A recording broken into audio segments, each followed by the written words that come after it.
Welcome back again to our journey through the Psalms. We find ourselves in Psalm 70, and it is a beautiful day that the Lord has made, that we get to reflect on, frankly, the creation that He made us out of the dust of the earth. And as Scripture says in Genesis, that dust we will return. But in between that dust and dust, we have this forgiven life in Jesus Christ, this cross-centered life that we can always look to the cross and know that our salvation is evident in our lives and is true, and His assurance of salvation is continual in our lives. You might see that I have a little sticker on today. We actually, in our chapel service for this morning for this school, we are going to be celebrating baptisms in the month of March. And it's just a great way continually to call those kids up and to remember our baptisms, to once again get our eyes cross-centered and be able to walk and say that you're a child of God. That yes, you are made out of dust, and dust you will return, but in this life you're forgiven, set free, loved by God, and He has saved you. He has come quickly to be able to give you forgiveness of sin. And that's where Psalm 70 really takes off in today's psalm. It is an ending point, or frankly a compilation of a previous psalm. If you once we start reading, you'll probably think, I think I've heard that before. And it was about probably 30, 40 days ago where you heard it. And it was Psalm 40. If you go back there, you can see some of the same language being iterated here. There's only 3 psalms that are really using this kind of language, and that's Psalm 40 and 70, and then tomorrow as we get into 71. But it also runs after 69, after all this talk about the floods are coming over and that we need God to save us.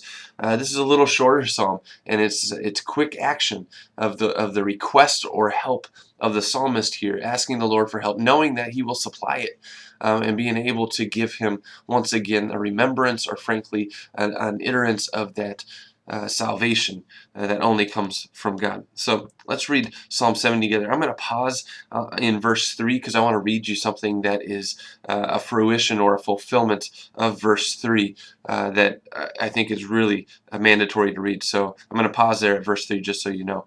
But Psalm 70, it says, "Hasten, O God, come quickly," it says. "Hasten, O God, to save me. O Lord, come quickly to help me.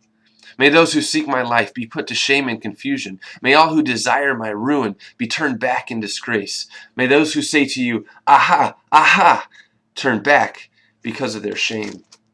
Psalm 70 in the church is read a lot of times during the Passion Week, or frankly the Holy Week. On Wednesday, it's the Psalm. Wednesday of Holy Week, it's the Psalm that is read. And you might ask, why? It's because of verse 3. It says, "May those who say to me, 'Aha, aha.'" And it is a picture of Christ on the cross during His Passion, and the people that were coming by and hurling insults at Him. And I just want to read that to you. It's Mark 15, verse 29, and it says this: "Those who passed by hurled insults at Him, shaking their heads and saying, 'Aha! You who are going to destroy the temple and build it in 3 days, come down from the cross and save yourself.'" It's that aha, or so, just this kind of a word that is trying to catch him at what they thought he was saying. Aha, you are going to destroy the temple. Insults, hurling insults. And this is what the psalmist is picking up on as well. It says, "May those who say to you, 'Aha, aha,' turn back because of their shame. But may all who seek you rejoice and be glad in you. May those who love your salvation always say, 'Let God be exalted.'" I mean, how beautiful are those words? Those who rejoice and be glad, even though those people are throwing insults at you, even though you might be flooded by life. Let us say together, because of the salvation that we have in the cross of Jesus Christ, in the salvation that God has not changed from yesterday, today, or forevermore, let us say together, "Let God be exalted in any circumstance of life." Beautiful words. Verse 5, "Yet I am poor and needy," not financially, not economically, but theologically. "I am poor and needy. I am a sinner in need of God's quickening help. Come quickly to me, O God.